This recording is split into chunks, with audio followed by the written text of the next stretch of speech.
I am an actor in Vancouver, British Columbia.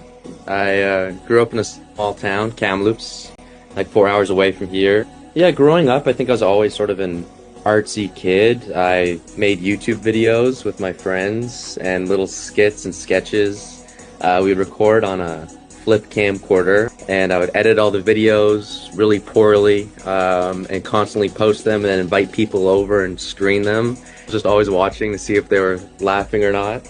And getting into acting, I remember before grade 1, my mom, because I liked science and the arts, and she said, "You want to go to a science school or an art school?" And I said art school, and taking that from grades 1 to 7, I think really informed me until today still, because it taught us math, science, singing, dancing, acting, performing were all as important. It wasn't like, oh, theater's the easy class. It just was a lot of fun, and I think that made it easier when I decided that it was going to be my profession and something I pursue. It sort of made it easier to take seriously, because for those like informative years of my life, it was treated very seriously. Basically, I think when I first started, it was all right, but what's your backup plan? What's your plan B? And then eventually, I think I just told them that this is the hill I'm going to die on, and whether it's 5 years or 10 years from now, it is what I'm going to be doing. I started taking this seriously around grade 11 because I remember I was going to go into my senior year at high school, and there was basketball that I was taking very seriously as well at that point. I was looking at what my post-secondary education would be, and then I took an acting course, like a film acting course in Vancouver. And then after I took this like 1 week acting course before my grade 12 year, I think I just quit basketball. I said I'm not going to go post-secondary education. I'm not going to college. I'm just going to pursue it. And that's when I made that horrible decision, but it's worked out okay so far. Yeah, it was like a 1 year course, and it was producing, acting, writing, directing. It had everything to do with film. You had to learn how to hold a mic, and that I think just sort of amplified my love for film specifically, say over theater. I would say that when I started film school, even up until my second semester, I was reading a lot of acting books. I was watching a lot of actors talk about their processes and their methods. And I was trying everything. I was just like throwing everything at the wall and seeing what stuck. I remember doing one short film where I like tried to stay in character the entire shoot, and I wasn't talking to anyone. I'd go into a corner and listen to sad music, and I kind of felt like a phony. And now I even though it changes from part to part, I feel like I kind of know how I'm going to approach a character now, to a degree. A lot. It was called Detective Ultra. Everyone was talking like they're in like the 1940s, like detective shows. And he was doing this like sort of like old-timey voice like this, and we were doing the voice. And I remember someone was like, "You guys sound the exact same." I was like, "Okay, well I'm not the main character, so should I go like lower and maybe try like?" And then that wasn't working, and I was like, "No, I'll go higher. I'll go higher than him, so he sound different." And then It was so awful. And yes, it's very nasally, and I wish I could take that all back and do it again, and just pitch it down like 10 octaves maybe. Ooh, yeah, they're all still my friends, so I wonder. I think I would choose like a Final Destination or like a Texas Chainsaw Massacre, just so we could all die. I see them almost weekly, a lot of them, and they've always just believed in me, even, you know, as an actor. A lot of times there's not really much going on for you to have any faith in yourself or your prospects, but they always did, so I think that they always kept me going, so I'm still very grateful. Support me with a little bit of making fun of me. No, I don't have any preference, I don't think, of genre. I do prefer, I like a good script, I think, and a good script's a good script no matter the genre to me.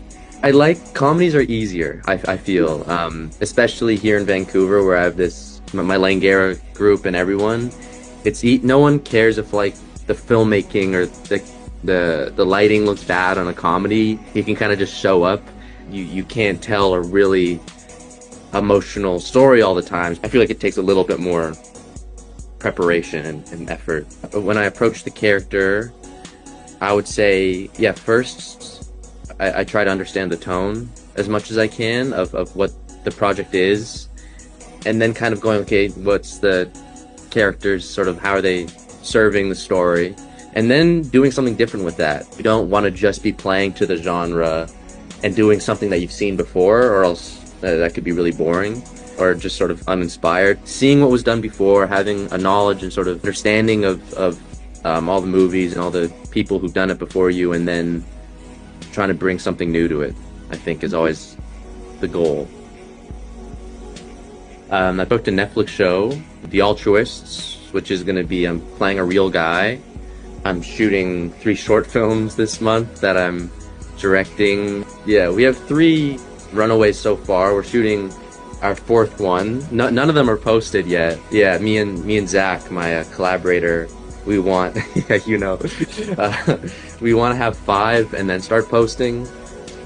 Yeah, I always liked movies and directors and kind of just binge watching the director's filmography. And so in film school, Langara, I think it's really when I learned that you can do it without much. You don't really need a bunch of money if you have a good idea, and then watching a lot of like Cassavetes and you know, Sean Baker. I think you can kind of see that you can kind of just do it.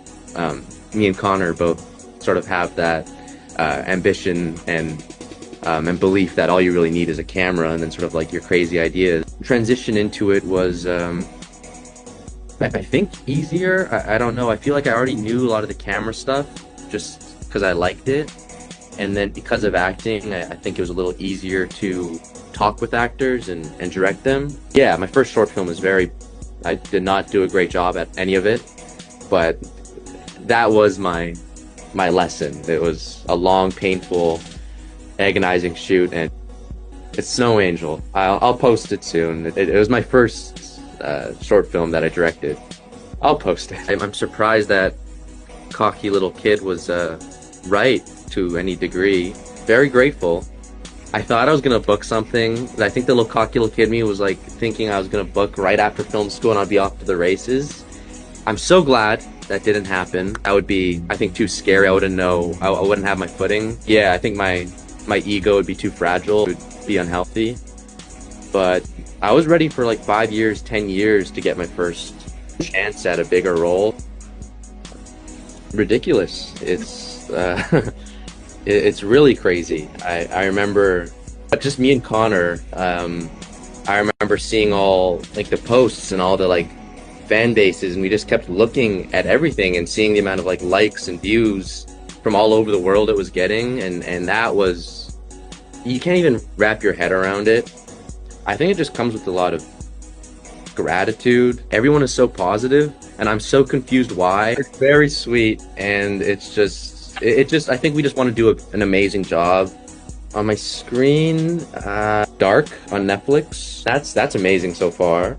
I'm rewatching Twin Peaks, which has always been one of my favorite shows. For movies, I watched La Camera. It's an Italian movie with Josh O'Connor right in the middle, and it is fantastic, and he's amazing in it. For music, I always like Pink Floyd, A$AP Rocky, Lana Del Rey, Motown music. Recently get into Bad Bunny, some Shoreline Mafia. Oh, this band, Echo and the Bunnymen. Hopefully directing my own and acting in my own features. I still want to always be an actor. There's so many stories I want to tell. I'm a selfish, greedy little prick that I want to direct them myself and tell my own stories that I write, and hopefully I have a good team around me at that point that turn that into the feasible thing. We did it. No, you seemed very cool. Calm, cool, collected, like you didn't even care about the book. Page. Best page. Rivalry Central. There we go.